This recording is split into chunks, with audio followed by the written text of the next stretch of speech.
नहीं चाहिए ऐसा श्रृंगार, नहीं चाहिए ऐसा सुहाग। अरे नंदिनी बहू, यह क्या?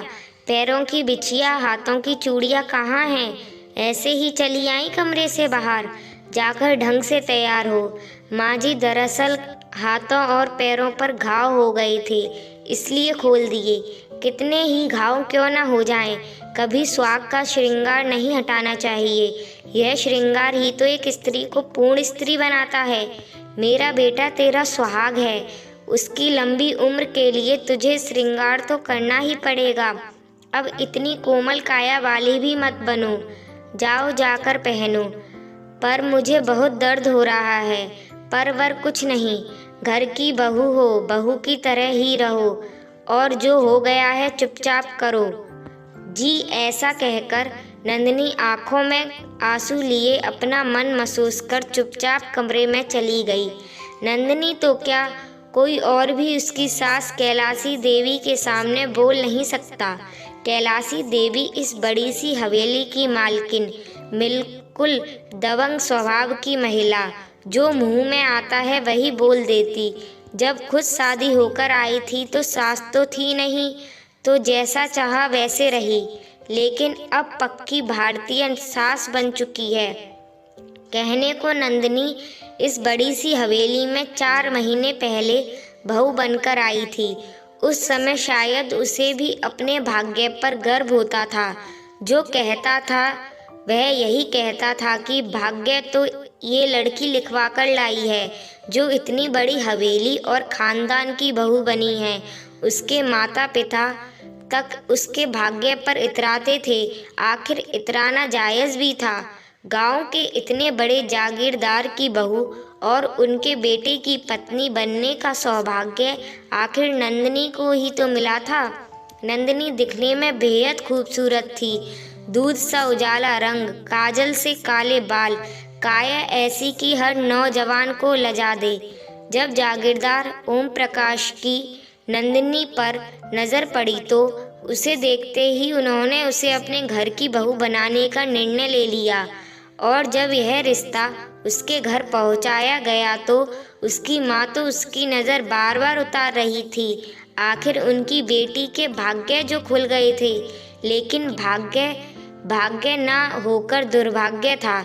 इस बात का पता चला हवेली में आकर, जब शादी की रात को शराब के नशे में उसके पति पवन ने उसे बहुत बुरी तरह से नोचा था, जैसे नंदिनी का तो कोई अस्तित्व ही ना हो। उसके चीखने चिल्लाने की आवाज़ ढोल और नगाड़ों की आवाज़ में दबकर रह गई।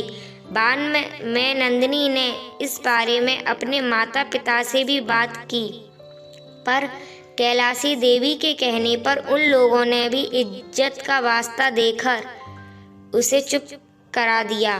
कैलासी देवी अपने बेटे की हर गलतियों पर पर्दा डाल देती। उनका कहना था, अब लड़की ही कोमल काया वाली हो तो क्या करें। ओम प्रकाश जी भी ज़्यादा कुछ नहीं कहते, क्योंकि उनके हिसाब से यह पति पत्नी का मामला है। आज रात भी यही हो रहा था। काफ़ी देर तक नंदिनी के कमरे से उसके चीखने चिल्लाने की आवाज़ आ रही थी, पर बाहर बैठी कैलासी देवी के कानों पर तो शायद जूं तक नहीं रेंग रही थी। बाहर बैठी खुश हो रही थी। नंदिनी की चीख और दर्द का जरा सा भी एहसास नहीं था इस औरत को। तभी अचानक पवन के चीखने की आवाज़ आई। अपने बेटे की चीखने की आवाज़ सुनकर वह कमरे की तरफ भागी और जोर जोर से दरवाज़ा पीटने लगी। दरवाज़ा खोलो बेटा, क्या हुआ तुझे? दरवाज़ा खोलो, मैंने कहा दरवाज़ा खोलो। कैलासी देवी के चीखने चिल्लाने की आवाज़ सुनकर हवेली में और लोग भी इकट्ठे हो गए। कैलासी देवी के चीखना चिल्लाना जारी था। तभी कुछ देर बाद दरवाज़ा खुला। सामने नंदिनी थी। उसे झटके के साथ धक्का देकर कैलासी देवी अंदर की तरफ भागी। मेरा बेटा कहाँ है? क्या किया तूने उसके साथ? तभी देखा तो पवन लहूलुहान हालत में बिस्तर पर बैठा हुआ है। उसकी इस हालत को देखकर एक बार तो कैलासी देवी और ओम प्रकाश जी दोनों सन्न रह गए। तभी कैलाशी देवी ललकारते हुए नंदिनी की तरफ दौड़ी और उसके बाल खींचते हुए बोली, क्या किया करमजली तूने मेरे बेटे के साथ?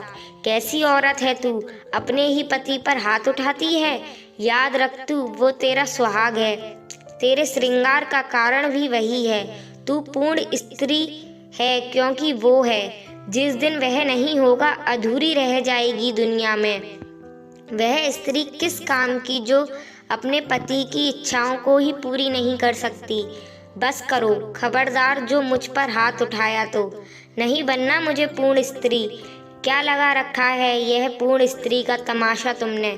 अपने बेटे को तो पूर्ण पुरुष कभी बनाया नहीं, नपुंसक बनाकर रख रखा है। ऐसा नपुंसक इंसान जो अपनी पत्नी की इच्छाओं का सम्मान नहीं करता, सिर्फ नोचने से मतलब रखता है। पूर्ण स्त्री उसी पुरुष को मिलती है जो खुद पूर्ण पुरुष हो। नहीं चाहिए ऐसा श्रृंगार, नहीं चाहिए ऐसा सुहाग। अपने बेटे के लिए पूर्ण स्त्री चाहती हो ना, तो पूर्ण स्त्री उसी पुरुष को मिलती है जो दिल से उस पुरुष को चाहती है। और तुम्हारे बेटे में ऐसे कोई लक्षण नहीं है कि कोई औरत इसे दिल से चाहे। नंदिनी की बात सुनकर हर तरफ सन्नाटा पसर गया। तभी कैलाशी देवी चिल्लाई, बस अब यह घर में नहीं रह सकती। इसे अभी के अभी निकालो यहाँ से। देखते हैं कि माँ बाप कैसे रखेंगे इसे। जिंदगी नरक ना बना दी तो मेरा नाम कैलाशी देवी नहीं। हाँ, निकाल दो मुझे। वैसे भी कौन सी जिंदगी स्वर्ग जैसी बीत रही है आपके पास। कम से कम रोज इस बलात्कारी का मुंह तो नहीं देखना पड़ेगा। हाय, यह कलंकिनी अपना दुर्भाग्य खुद तैयार कर रही है। निकल यहाँ से अभी के अभी, इससे पहले कि वह लोग बाहर से नंदिनी को धक्के मारकर निकालते। नंदिनी खुद ही उस नरकनुमा हवेली से निकल गई।